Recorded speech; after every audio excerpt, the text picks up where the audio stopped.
Assalamualaikum warahmatullahi wabarakatuh. Alhamdulillah nahmaduhu wa nasta'inuhu wa nastaghfiruh wa na'udzu billahi min syururi anfusina wa min sayyiati a'malina. Faman yahdihillahu fala mudilla lahu wa may yudlil fala hadiyalah. Fa in asyhadu an la ilaha illallah wa asyhadu anna Muhammadar Rasulullah. Hadirin rahimakumullah, selamat datang di Instagram PCIM Arab Saudi.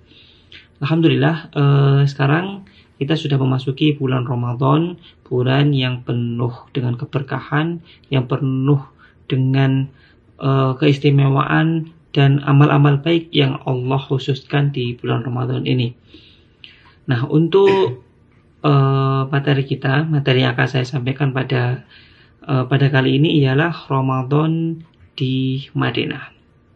Nah, untuk sekarang ini tentu kita sudah mengetahui bersama bahwasanya dimanapun, negara manapun itu semuanya terkena dengan virus ini, itu virus dari COVID-19 ini. Bahkan di negeri Arab Saudi sendiri itu sampai sekarang yang terkena virus itu adalah 13.000 orang. 13.000 orang yang sudah terkena virus COVID itu. Dan kita berdoa kepada Allah Subhanahu wa taala supaya kita dilindungi dari virus itu dan tidak terkena virus tersebut gitu. Nah, tentu dengan adanya virus ini, Ramadan yang tahun lalu dengan tahun sekarang itu tentu berbeda gitu. Nah, saya di sini akan bercerita tentang beberapa perbedaan yang ada di khususnya di kota Madinah tahun lalu dan tahun sekarang, Ramadan tahun lalu dengan tahun sekarang gitu.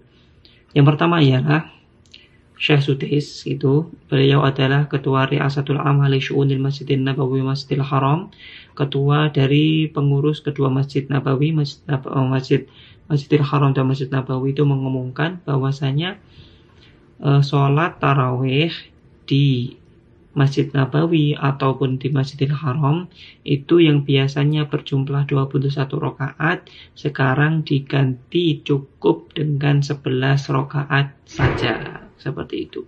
Jadi diperpendek itu. Dan yang kedua adalah iktikaf yang menjadi agenda rutin di Masjidil Haram maupun di Masjid Nabawi itu sekarang ditiadakan, sehingga tidak ada lagi yang namanya iktikaf di Masjidil Haram maupun di Masjid Nabawi itu. Itu yang kedua. Kemudian hal yang paling mencolok adalah seperti ini. Karena di Madinah khususnya ini masih dilarang untuk keluar rumah di waktu-waktu tertentu gitu.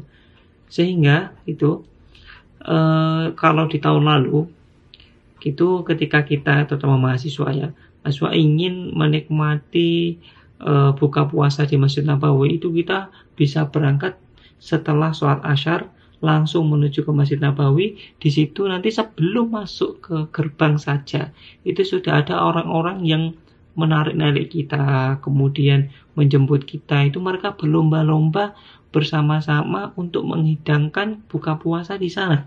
Itu ada yang menghidangkan daging onta, ada yang menghidangkan ayam, ada yang menghidangkan albek dan lain sebagainya, sangat banyak sekali itu. Namun sekarang itu di Ramadan tahun ini kebiasaan seperti itu tidak ada gitu, tidak ada. Sehingga untuk buka puasa dan lain sebagainya itu dilakukan di rumah masing-masing, di asrama masing-masing itu. Tentu ya ada suatu hal yang kurang lah dalam itu, karena memang ketika kita di Masjid Nabawi, ketika pembagian buka puasa itu tidak ada rasanya, itu tidak ada yang menandingi itu. Kita bisa melihat bagaimana orang-orang itu sangat fastabiqul khairat, berlomba-lomba dalam kebaikan, dan mereka itu berebut untuk mendapatkan orang supaya mau ke jamuannya gitu. Sehingga sangat kerasa lomba-lomba kebaikan yang mereka lakukan seperti itu. Itu. Kemudian selanjutnya juga terutama di Arab Saudi secara umum, ketika bulan Ramadan itu siang harinya itu sepi gitu. Siang harinya memang sepi. Namun ketika sudah malam hari tiba itu, kita bisa melihat bagaimana orang-orang itu berlomba-lomba dalam kebaikan.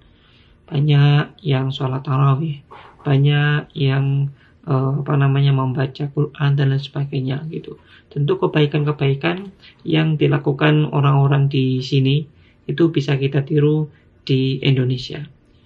Misalkan dalam hal pembagian buka puasa tadi, meskipun kita di Indonesia tidak bisa membagikan takjil atau buka puasa sebagaimana orang-orang di sini yang menghidupkan onta, ayam dan lain sebagainya, paling nggak kita bisa menghidupkan semampu kita.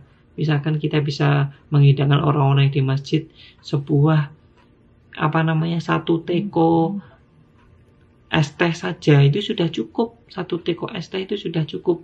Atau misalkan kita cuma bisa menghidangkan pisang goreng, ya itu sudah cukup.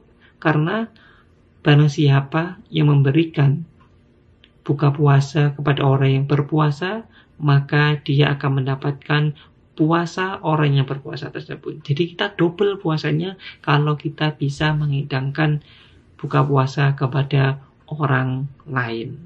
Itu salah satu yang bisa kita tiru. Kemudian yang bisa kita tiru kedua adalah mari kita hidupkan puasa kita, bulan Ramadan kita dengan hal-hal yang baik sebagaimana yang orang-orang di sini lakukan.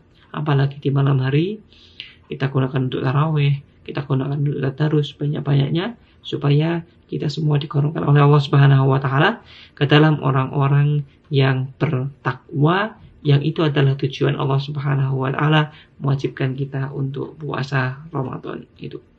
Mungkin itu yang dapat saya sampaikan di pertemuan kita pada kali ini. Wa aqulu qouli hadza wa astaghfirullah li wa lakum. Alhamdulillahirabbil alamin.